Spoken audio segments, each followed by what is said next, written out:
ईश हा देव असे माझा. नमस्कार रसिक श्रोते हो, तुम्ही ऐकताय रेडिओ विश्वास 90.8 कम्युनिटी रेडिओ. तुमचं जगणं तुमचा आवाज. मंडळी, भारतरत्नांवर बोलू काही या कार्यक्रमाच्या 29व्या भागामध्ये मी विश्वास देशपांडे तुम्हा सर्वांचं स्वागत करतो. मंडळी, सरदार पटेल यांचं प्रेरणादायी चरित्र गेल्या काही आठवड्यांपासून आपण पाहतो आहोत आणि आज त्यांच्या चरित्राचा अंतिम भाग या कार्यक्रमामध्ये मी सादर करतो आहे. मंडळी, सरदार पटेल म्हणजे भारताला लाभलेलं एक महान व्यक्तिमत्व. सामान्य माणसाला, शेतकऱ्याला आपलंसं वाटेल असं त्यांचं व्यक्तिमत्व होतं. धोतर, झब्बा आणि जॅकेट असा त्यांचा साधा पोशाख असायचा. त्यांच्या पोशाखात किंवा व्यक्तिमत्वात बडेजाव कुठेही नव्हता.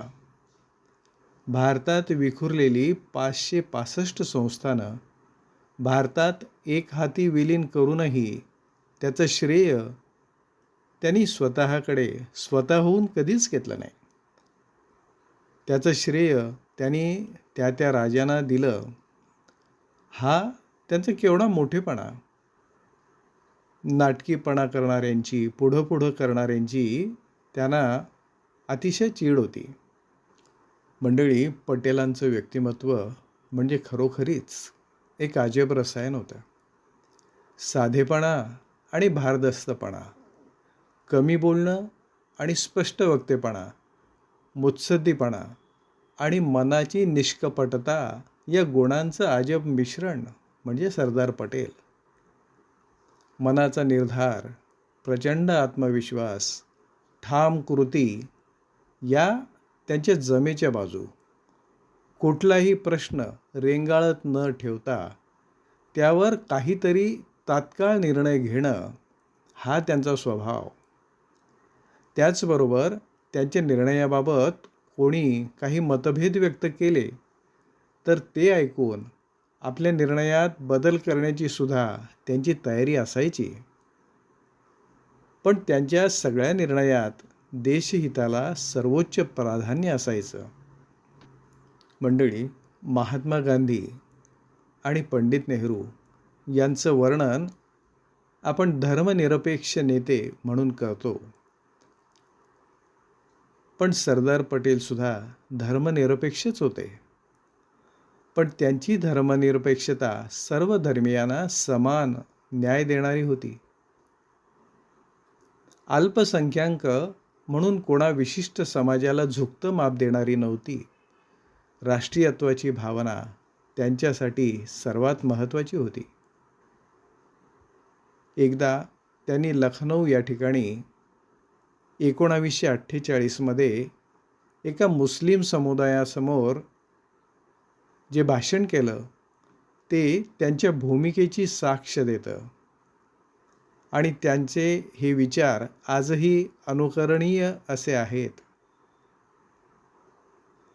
ते त्यावेळी त्या मुस्लिम समुदायासमोर केलेल्या आपल्या भाषणात म्हणाले, काही लोक माझं वर्णन मुस्लिमांचा शत्रू म्हणून करतात, पण मी मुस्लिमांचा मित्रच आहे. मात्र मी जे काही बोलतो ते स्पष्ट आणि देशहिताचं असतं. मी आपल्याला आवाहन करतो की या कठीण काळात आपण भारतावर केवळ निष्ठा न दाखवता आपल्या वागण्या बोलण्यातून तसं दाखवून दिलं पाहिजे. पाकिस्तान घुसखोर टोळ्यांच्या माध्यमातून भारतावर जे भ्याड हल्ले करतोय त्याचा तुम्ही जाहीर निषेध का नाही करत? आताच पार पडलेल्या तुमच्या परिषदेत तुम्ही काश्मीर प्रश्नावर एकही शब्द का बोलला नाहीत? लोक हो, ज्यांना पाकिस्तानात जायचं असेल त्यांनी खुशाल जावं आणि तिथं शांततेत राहावं. आम्ही इकडं राहून भारताच्या प्रगतीसाठी प्रयत्न करत राहू. भारतात जे मुस्लिम बांधव राहू इच्छितात त्यांनी हे लक्षात ठेवावं की आपल्याला आता हिंदू आणि इतर धर्मियांसोबतच एकाच जहाजात प्रवास करायचा आहे.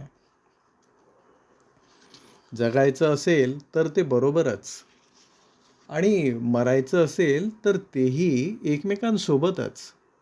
एकाच वेळी तुम्हाला 2 घोड्यांवर स्वार होता येणार नाही, हे लक्षात ठेवा. आता तुमचा निर्णय तुम्हाला घ्यायचा आहे. मंडळी, भारत आणि पाकिस्तान अशी फाळणी झाल्यानंतर पाकिस्तानला मालमत्तेतील हिस्सा म्हणून 55 कोटी रुपये भारतानं द्यायचे होते. या गोष्टीला पटेलांचा विरोध होता.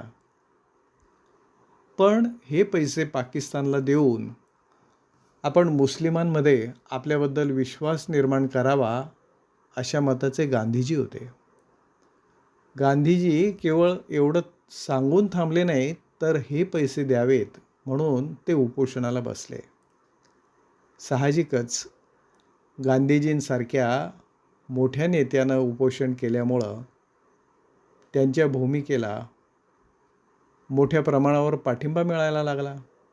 पटेलांवर आणि मंत्रिमंडळांवर हे पैसे देण्यासाठी जनतेचा दबाव यायला लागला आणि मग पटेलांनी आपला आग्रह सोडला.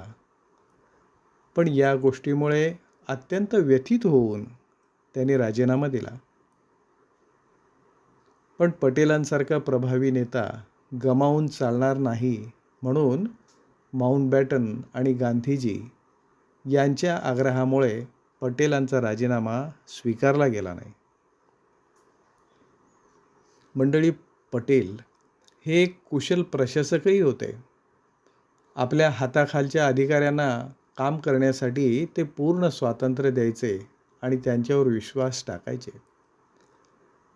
त्यांचं आपल्या अधिकाऱ्यांना आणि सचिवांना नेहमी सांगणं असायचं की मंत्री नाराज होतील म्हणून आपलं म्हणणं सांगण्याचं तुम्ही टाळू नका. तुमचं मत स्पष्टपणे व्यक्त करा. आपले मंत्री नाराज होतील किंवा रागावतील या भीतीपोटी जर तुम्ही तुमचं प्रामाणिक मत मांडलं नाही, तर सरकारला योग्य निर्णय घेणं कठीण जाईल.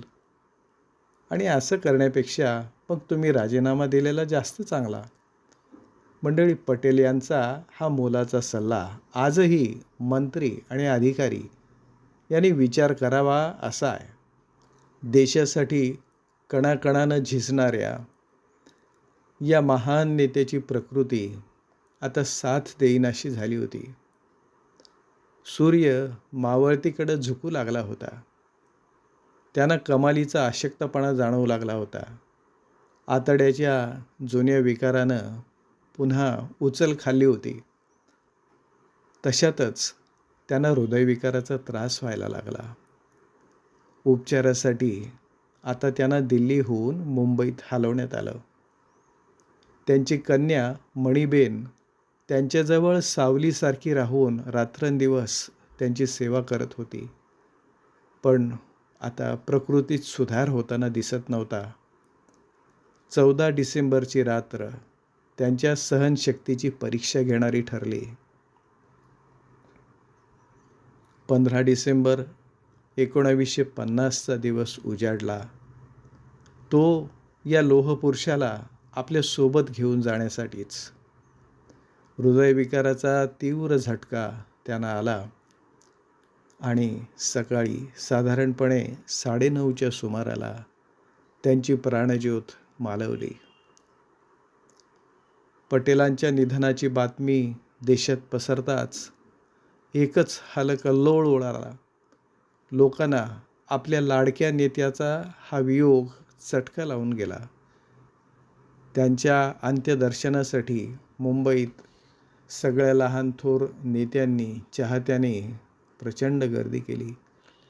मृत्यूनं त्यांना आपल्यापासून हिरावून नेलं होतं. पण या लोहपुरुषाची दुर्दम्य इच्छाशक्ती मात्र शेवटपर्यंत कायम होती. मृत्यूसुद्धा ती हिरावून घेऊ शकला नाही. मृत्यूसमयी त्यांच्या चेहऱ्यावरचा करारीपणा आधीसारखाच झळकत होता. मंडळी, सरदार पटेल लोकांच्या मनामनावर कायम राज्य करत राहतील. त्यांचा जन्मदिवस 31 ऑक्टोबर आपण राष्ट्रीय एकता दिवस म्हणून साजरा करतो. 1991मध्ये या भारत मातेच्या महान सुपुत्राचा भारतरत्न देऊन गौरव करण्यात आला. गुजरातमधील नर्मदा धरणाच्या परिसरातील केवडिया या ठिकाणी त्यांचा भव्य पुतळा द स्टॅच्यू ऑफ युनिटी या नावानं ओळखला जातो. महाराष्ट्राच्या मातीत जन्मलेले सुपुत्र आणि थोर मूर्तिकार राम सुतार यांच्या सर्जनशील हातातून द स्टॅच्यू ऑफ युनिटीसारखी अजरामर कलाकृती साकार झाली आहे. ही आपणा सर्वांसाठी अत्यंत अभिमानाची गोष्ट आहे. तर या कार्यक्रमामध्ये आज आपण इथं थांबूया. या कार्यक्रमाच्या पुढच्या भागामध्ये आपण द्रष्टा उद्योगपती JRD टाटा यांचं चरित्र जाणून घेऊया. तर मंडळी, मी विश्वास देशपांडे आजच्या पुरता तुमचा निरोप घेतो. पण आपण पुन्हा भेटूया याच वारी आणि याच वेळी. तोपर्यंत तुम्ही ऐकत राहा रेडिओ विश्वास 90.8 कम्युनिटी रेडिओ. तुमचं जगणं, तुमचा आवाज. नमस्कार.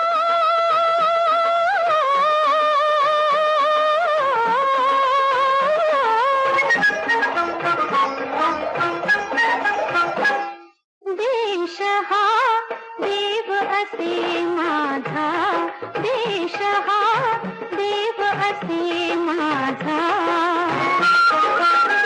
अशी घडावी माझ्या हातून, अशी घडावी माझ्या हातून तेजोमय पूजा. हो हो हो. देश हा देव असे माझा, देश हा देव असे माझा.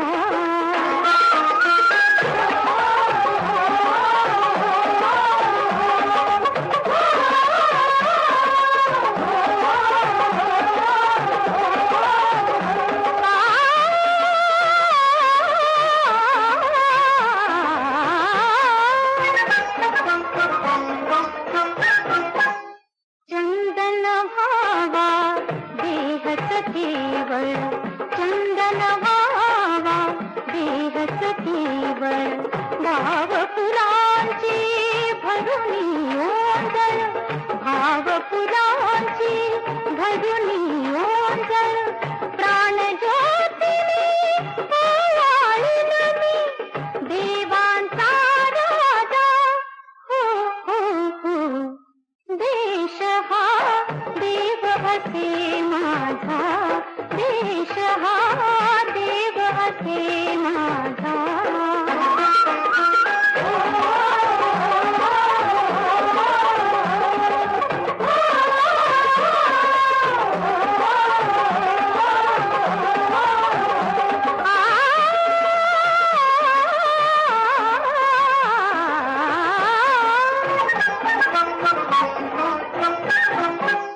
धन्याशाया समर्पणाने, धन्याशाया समर्पणाने या